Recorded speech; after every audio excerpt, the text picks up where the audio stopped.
Utah Jazz have traded Rudy Gobert to the Minnesota TImberwolves for a cadre, a gaggle, a collection of draft picks and a first-round pick from this year, Walker Kessler, plus Malik Beasley, plus Jared Vanderbilt. Rudy's gone! Oh, no! But a ton of picks grabbed. We'll find out your thoughts, your comments, all the rest. We are live in a reaction to the Rudy Gobert trade here on Locked On Jazz.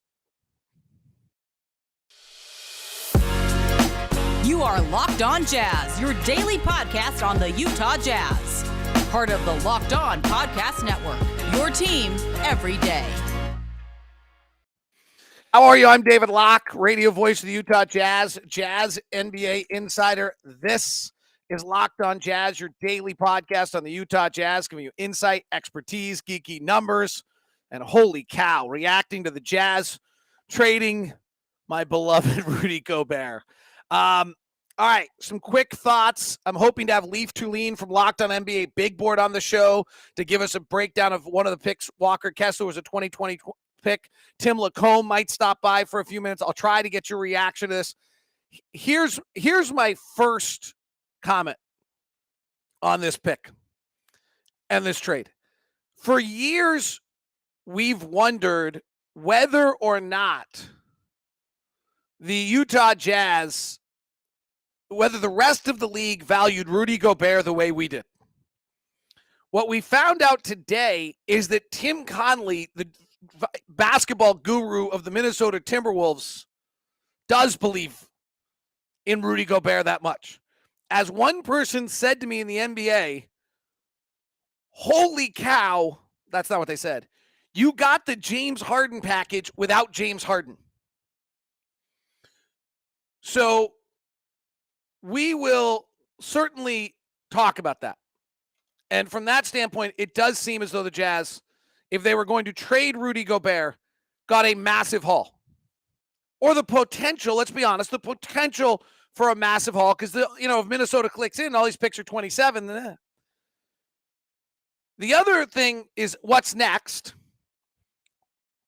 And I don't feel like we're on the verge of a tank, because it actually is disadvantageous to do that because we don't have our pick 2 years from now. And so what's next? And the third thing is Rudy. And that sucks. I love Rudy.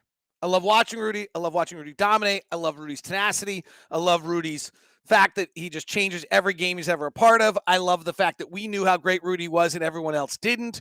I loved the fact that Rudy changed everything. I loved Rudy's fire. I love the fact that Rudy was one of the best off-the-court people. I loved Rudy's community involvement. I think Rudy's terrific. And I will miss calling his games. I will miss interacting with him. I will miss him immensely. The other thing I would say about this package, this trade package, is this does not answer to a real question that I've had this whole time, is did the Jazz really go into the offseason and just decide we're trading Rudy Gobert? And I don't know that from this. And here's my point. Had the Jazz traded Rudy Gobert for John Collins, Kevin Huerter, and a first-round pick, I would have been like, well, we clearly decided we were done with Rudy. But when you trade Rudy for Malik Beasley and Jared Butler, both who can play and probably will start for us as of our roster sits right now, and both can play. Jared Butler's got some limited shooting ability. He's a heck of a defense player, great rebounder, very athletic, plays a little 4, plays a little 5, positional length. Malik Beasley's a bona fide, legit scorer in the league, who averaged, for a very short period of time, averaged 20 points a game, but generally is 16, 15, legit scorer in the league. Nice player. And you get 4 first-round draft picks, 3 of which are unprotected, 1 of which is top 5, and you get last year's first-round draft pick, and you get the 2020 first-round draft pick. I actually no longer know that they went into the offseason trying to make a trade for Rudy Gobert. What I do know is that they got a draft pick that is, or a haul that's so significant they had to trade Rudy Gobert. Did I not call him Vanderbilt? Did I say something different about him? Jared Vanderbilt? What did I say?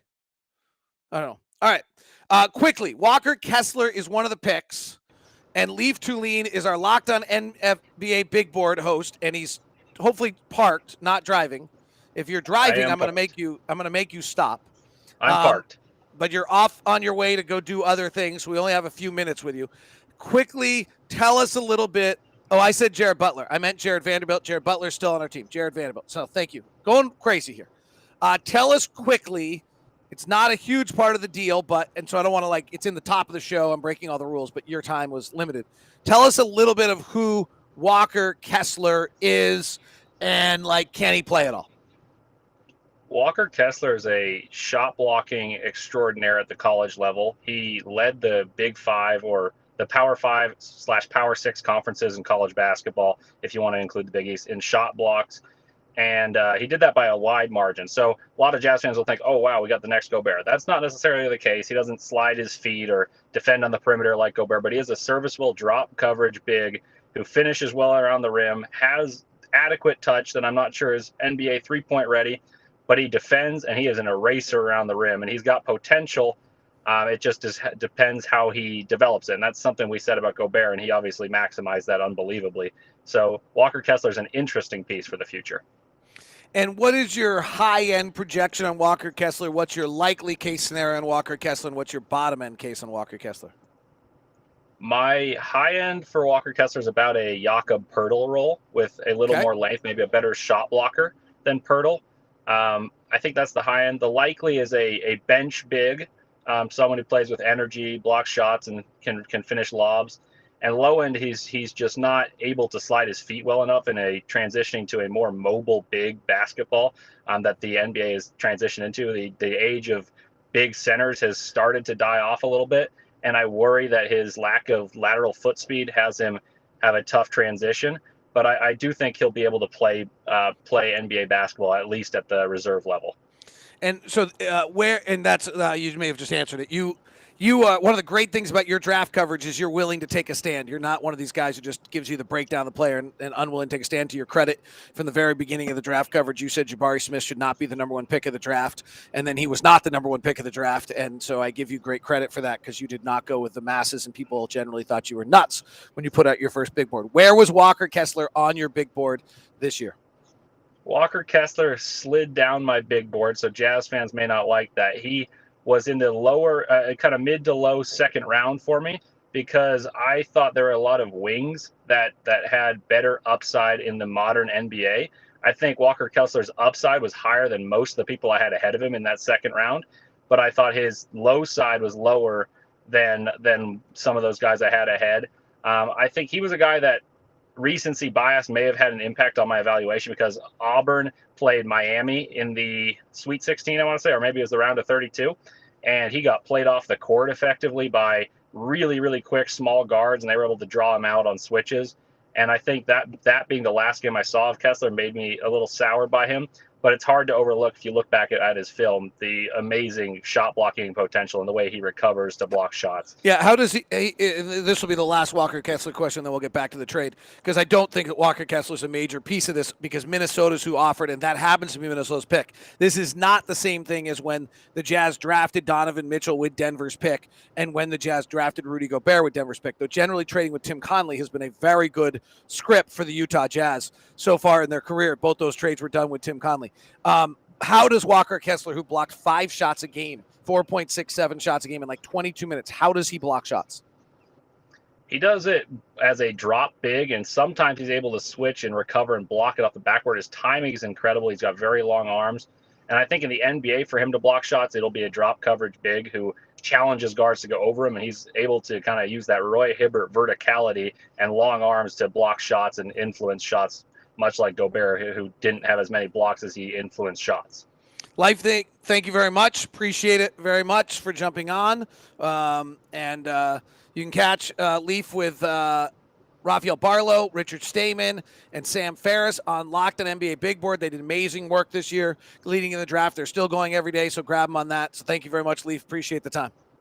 Thank you. Of course. That is Lee from Locked On NBA Big Board, just giving you a little piece of that puzzle there. Special edition live Locked On Jazz today, brought to you by all our regular people. We're going to eat lots of Built Bars during the show today, just to keep our energy up, and thank them for it. Brought to you by Murdoch Hyundai as well. All right, so this is Danny Ainge's model. Danny Ainge has just pulled off the Danny Ainge aspect of things. The Jazz have just pulled off. Here's the key part of this trade. And Walker Kessler's not it, but that we had a chance to get a breakdown on the player I didn't know anything about. 2023 unprotected first-round pick. 2025 unprotected first-round pick. 2027 unprotected first-round pick. 2026 pick swap. 2029 top 5 protected first-round pick. So the Jazz just got themselves 4 first-round picks, 3 of them unprotected. And if we happen to be good in 2026 and they're not, we get another one. And we just got Walker Kessler and all those other deals. Now, here's the key to the whole thing to me. Minnesota's all in right now with D'Angelo Russell, Anthony Edwards, Karl-Anthony Towns, and Rudy Gobert. They might be really, really good. It might work. And I generally believe if Rudy's on your roster, you win 50 games. However, it might not. And Minnesota is one of the 5, you can put Utah on it too, Timberwolves fans, don't get mad at me, is one of the 5 least appealing cities to play in the NBA. It's a bad arena with bad fans and bad weather. No, not bad fans, lack of fans. It's bad arena, lack of fans. Like literally, I walked into that arena with an NBA player 2 years ago, maybe 3 years ago. When are we getting out of this joint? When do we stop playing here? So when you suddenly, it's one thing if you make a trade with the LA Lakers or the Miami Heat or one of these teams, and they give you a bunch of unprotected picks, you know that they're generally going to be good because they have free agents and they don't need picks to be good and they can do all these things. But Minnesota's not about to start signing free agent players.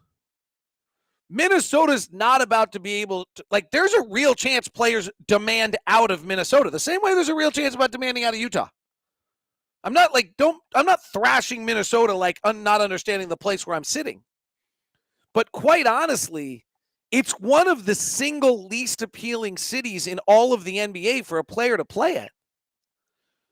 So when you suddenly have their 2023 unprotected, their 2025 unprotected, their 2027 unprotected, their 2029 top 5 protected, and a pick 12, there's a real chance that somebody on that team says, I'm out. Now, there's also a real chance they're in Seattle. No, I'm just kidding. There's also a real chance that the Karl-Anthony Towns, Rudy Gobert doesn't work. I mean, they are going massively big in a league that feels like it's going spread and skilled. And that to me is the craziest part about this is you just got 3 unprotected and a 4th and a possible pick swap on a team that's doing something that's zigging where everyone else is zagging. This is a deal that has so many assets to it that I honestly can tell you I don't know whether the Jazz went into the offseason deciding they were going to trade Rudy Gobert. Maybe. Seems likely. But they ran around the league to see what they're going to get, and none of us had this. None of us had this. Now, let's be clear about something. Before we get too crazy, I'm trying to be balanced, trying to give you an honest answer, trying not to, hey, I'm wearing a Jazz logo right here. Like, let's take the other angle here for a second. You get all these picks, and I generally am not always a believer in all these picks because I think they end up in the 20s, and you get you hit about every other pick. And so, there's a chance that we just traded Rudy Gobert. Like, the worst case scenario here is we just traded Rudy Gobert for 5 first-round picks, Walker Kessler being one of them, Balmero being another. So 6 first-round picks from 2020. They're all in the 20s, and only 3 of them become players. And they only become rotation players. That's your worst-case scenario right now. The likely case scenario is you start using some of those picks to acquire other talent. And the best-case scenario is that Minnesota, implodes, and Danny Ainge has pulled off his Boston Celtics. Again, remember when the Boston Celtics traded Paul Pierce, Kevin Garnett, and everybody to Brooklyn, and they had Darren Williams and a 4th player I can't think of right now that was great. No one ever thought he was walking out of that trade with Jason Tatum and Jaylen Brown. No one ever thought that was a possibility. Now, there is a chance here that the Jazz go crazy and hit, and there's a chance that they get 3 rotation players, and it's somewhere wildly in between. Joe Johnson was the other player. Thank you very much, Stockton. Wildly in between. Yes, I was on the golf course watching my daughter when the trade broke, so I have my sleeves on if you're wondering why I'm wearing sleeves. So I think that when you look at this deal is like so many assets, you couldn't not take it. The analogy I used with Scotty and Hands was this. I live in Park City, Utah, as you guys probably know, and we have had this crazy real estate rush going on, and we got a knock on a door from a realtor that I know super well. Actually, I'll give her a plug. Jenny Hogan, great realtor out in Park City if you ever need someone. And she called me up basically and said, hey, would you be willing to sell your house? I have some buyers. What's your number? So I went and put the number down, the math, and did all the stuff. And then I got to this crazy, crazy number. And I started to call her, and I was like, they might take it, and I don't want to do the deal. So I upped the number like a huge amount, considerably like life-changing dollar figure number, even up a little bit more. Because I really didn't have any interest in moving at all out of the house we were built ourselves. And all of a sudden, like I said it, this would be as if the person came back and said yes. And then I've been like, honey, we're moving. Because that's how big a haul this is. By the way, Jared Vanderbilt and Malik Beasley can play a little. Like, not just a little. Like, I think as of right now, that would be our starting lineup. Are we any good? I don't know. I got to think about that. Are we as good tomorrow? Winning games? No, because Rudy's great. Because Rudy's one of the 5 most impactful players in all of the NBA. And we got a haul for him. And Danny's starting to put his model on this. Contract-wise, Malik Beasley is $15.6 million right now with a club option for next year. That's an incredibly appealing contract that I think could likely get the Jazz another asset. Patrick Beverley is $13 million player and he expires. And Jared Vanderbilt is $4 million this year and $4 million next year, which is just a great deal. And then an unrestricted free agent. You got to figure out what you're going to do. I'd go talk to him about an extension. And I believe the Jazz, though I have not done this math, Dan Clayton is better at this, and I haven't seen if he's tweeted. He probably has. I didn't get enough chance to look at this. Dan Clayton, I think we have about $40 million of cap space. Here's what our draft capital now is, and I'm not sure that we've totally decided that we're rebuilding. 2023, we probably have Philadelphia's pick, and we have Minnesota's unprotected pick, and we have our own pick. So we now have 3 first-round picks in 2023. In 2024, we have no picks. So for those who are wondering if we're going to tank, the logic would be we're not tanking until 2025 if we're going to tank. In 2025, we have Minnesota's pick and unprotected in our pick. In 2026, we have our pick. In 2027, we have and we have Minnesota. In 2026, we have Minnesota's pick or our pick, whichever is better. In 2027, we have our first pick in Minnesota's first. In 2028, we have our first. And in 2029, we have our first and Minnesota's first-round pick, top 5 protected. Pretty crazy. All right, this is just out on Twitter. The Jazz are set up to have as much as $40 million in cap space in 2023. That just gives us assets to either get more picks the way Oklahoma City has done it, or it allows us to try to sign a free agent, but that's not really our deal. All right, let me quickly summarize. We're 20 minutes in. I can see the numbers coming. People are joining and coming in. So let me summarize, and then I'll try to get, the chat room's going crazy. I don't know if I can get to all the questions. First off, I just love Rudy. Just more than anything else, just love and adore and appreciate Rudy Gobert for everything he's done for us. His tenacity every night, his fierce competitiveness, his development from the guy that walked up the Staples Center with Ian Clark, with it rolling his suitcase and staying the night in the La Quinta Hotel by LAX because he was going to be, because he was going to the G League. On a basketball note, watching him play, dominate every night, I just love Rudy.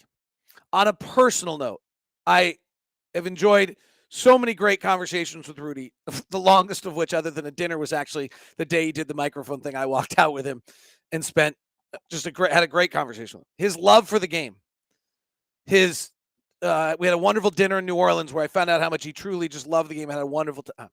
He's just a great dude. His heart is real. I was there the day he cried. That was about his mom. And Half didn't tell his mom he didn't make the All-Star.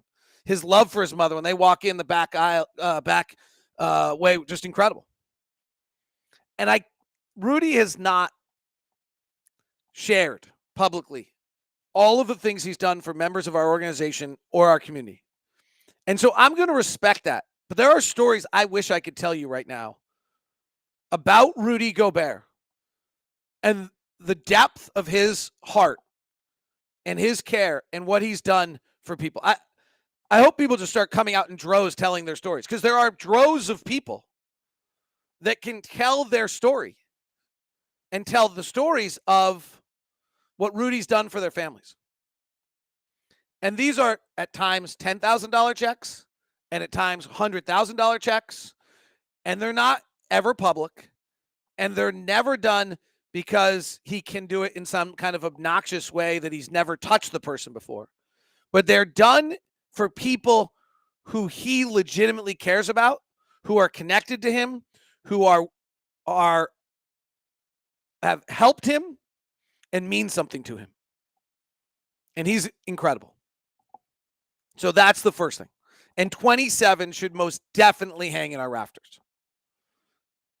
And we'll go to, and I will still believe that Rudy is a top 10 most impactful player in the NBA. And when we start talking about these draft picks, as long as Rudy is on Minnesota, they're going to win a lot of games. So let's start there. Let's understand that. None of my opinion of Rudy as a player has not changed on 1 ounce of how great I think he is. He is truly, now, I said it today on the podcast, his impact in the playoffs is getting minimized because the teams that make the playoffs are the teams that can combat him. That is true. But don't slander this guy's game in any way, shape, or form. And if he can turn Minnesota with D'Angelo Russell and Karl-Anthony Towns into a good defensive team, they'll rename the statue of the Defensive Player of the Year award after him, because Cat and D'Angelo are like the worst defensive players in the world. Now, from a Jazz standpoint, we've talked about the haul. It's massive. It's got the potential to either be, really, on one end, the potential is that it's 5 rotation players. In the math would say. So Balmero, Kessler, and 4 first-round picks, that 3 of those become, that they're all 20s, 3 of them hit, that's the math, and Malik Beasley and Jared Vanderbilt. So your worst-case scenario here is you got 5 rotation players, no stars. The best-case scenario is that Cat and Rudy don't get along. Anthony Edwards says, I want out of Minnesota. D'Angelo Russell, something. And they just, and Cat's a funky dude. And that they just don't pull it together. And Danny Ainge has done it again. And the likely case scenario is somewhere in the middle. It seems as though if you're going to make this trade, you're going to do it. What's next? I don't know. I really don't know. The first question everybody is saying to me is Donovan Mitchell going? The word is no. The word is the Jazz are trying to plan around Donovan Mitchell.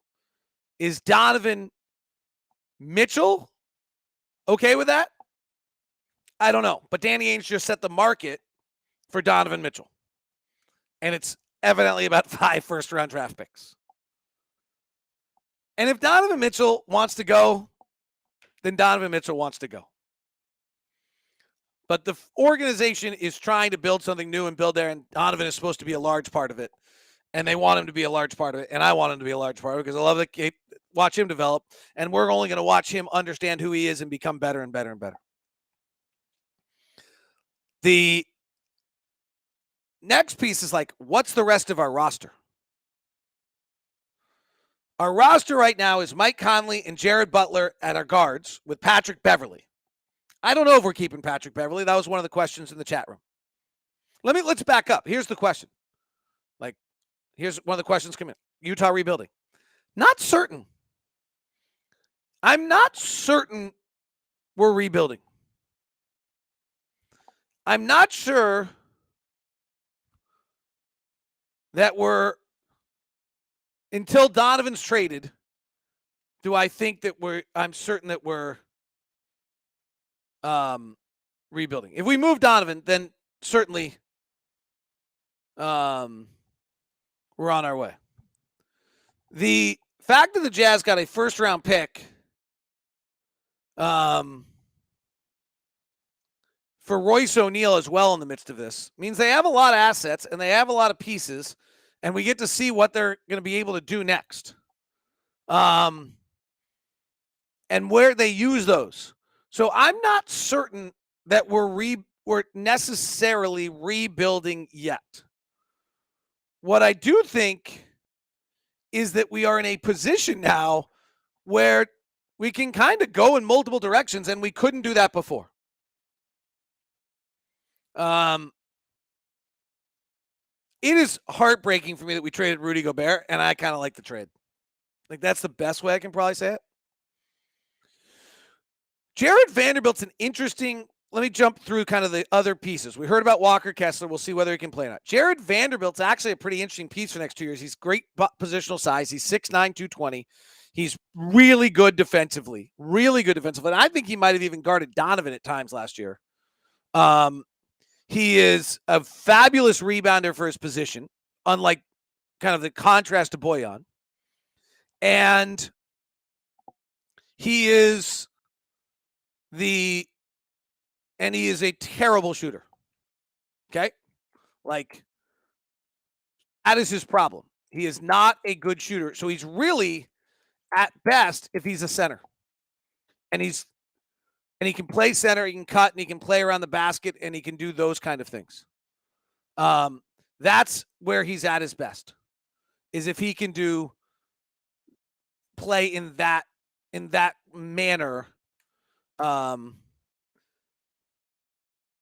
Let's see what I got here. I was trying to look up what Vanderbilt did against the Jazz defensively last year, and I don't think it's coming up. So I think that's I know why, because I had my filters on both sides. So he's an interesting piece. Is he like he's a really nice, like, if you were building a team tomorrow, I would want Jared Vanderbilt on my roster. Like, that's a nice piece to have. He does a lot of different things.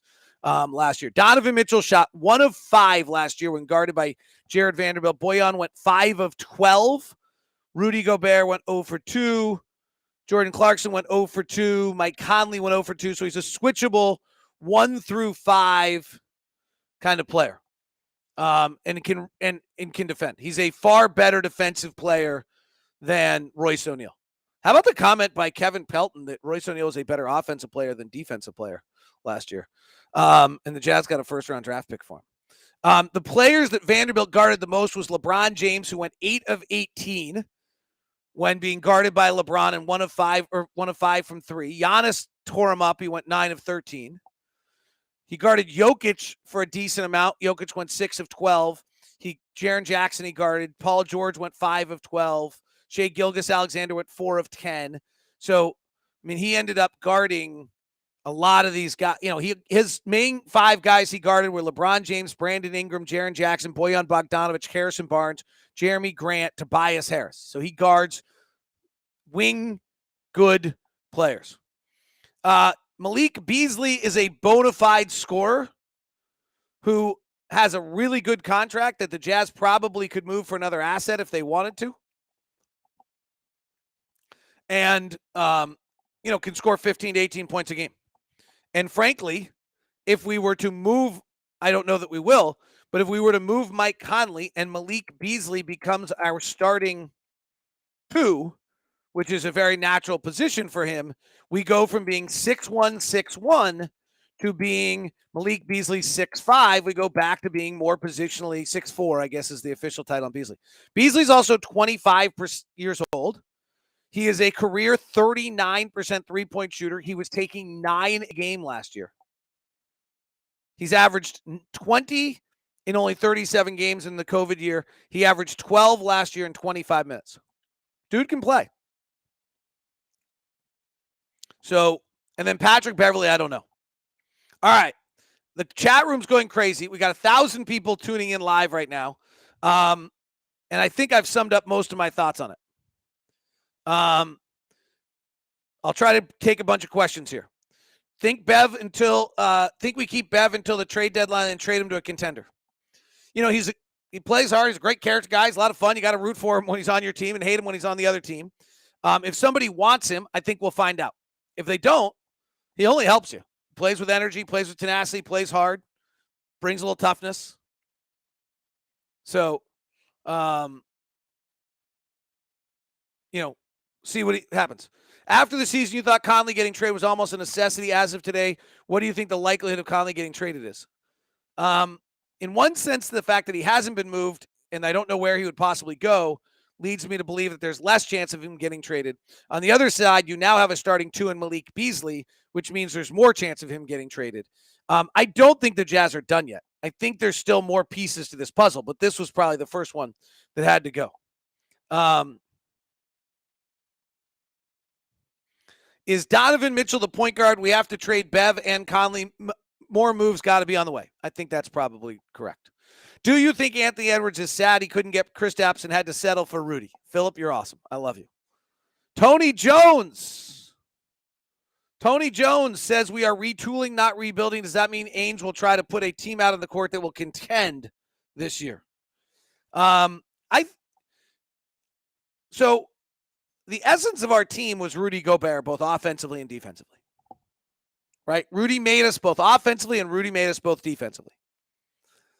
And so are we going to be able to contend without Rudy Gobert is a really, really difficult question to answer. We're going to be as of right now, we're just a dramatically different basketball team. As of right now, if we have Mike Conley, Donovan Mitchell, and Bojan Bogdanovic without anyone behind him and we're switching 1 through 5, we're going to have a miserable time trying to defend. But we might be really incredible offensively, so whether Will Hardy adds the ball movement he talked to with Holly Rowe or whatever we do. I don't know right now. I also don't think this is our roster yet. What I do think is that, if we're going into full rebuild mode, then we're trading Donovan. As long as Donovan is still on our roster, we have a bona fide star, and we're trying to probably win, and then we're going to build a roster around Donovan, and we probably have a lot more moves still to make. What are your thoughts on Ayton and how he'll fit with Donovan? Well, I didn't know we have Ayton, so if that's happened, someone probably needs to tell me that we're doing another live show. If we sign and trade for Ayton and make Phoenix match it, that gets super interesting if they do the Kevin Durant deal that everyone expects them to do. I like DeAndre Ayton. He's the number 1 pick of a draft. I like DeAndre Ayton a lot. I don't know what happened in Phoenix that got them so sour on him, but I do really, really like Ayton's skill set, ability, and I thought he became a much better defensive player and actually rated really well defensively over the last year. The experts are saying a lot of things. Sometimes they know, sometimes they don't. So, the experts say Donovan's gone. I don't know that to be true. And if he's not gone, we got a chance to build a pretty interesting team. Because Donovan's still really, really good. And we're the number 1 offensive team in the league, and we can still do a lot of things. But, trying to win without Rudy is going to be really hard. Rudy's that great. And you know why Rudy? You know how I can promise you that Rudy's that great? Because we just got 4 first-round draft picks and a rookie pick this year. So really 5 first-round draft picks for Rudy Gobert. He's great. You don't get 5 first-round draft picks for a guy that's not great. All right. That is the emergency edition of Locked On Jazz. Sum it all up. A package so big that I don't know even at this moment whether they actually positively went into the offseason knowing they were trading Rudy.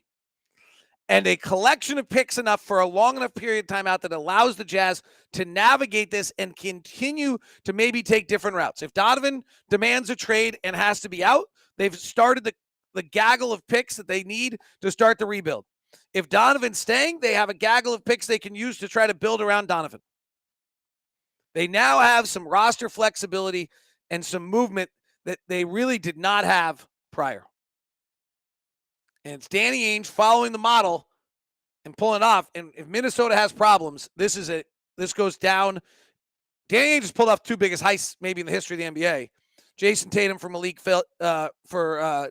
not Malik Fitz. That would be really I'm spacing Markelle Fultz and a pick, and the Kevin Garnett Paul Pierce trade.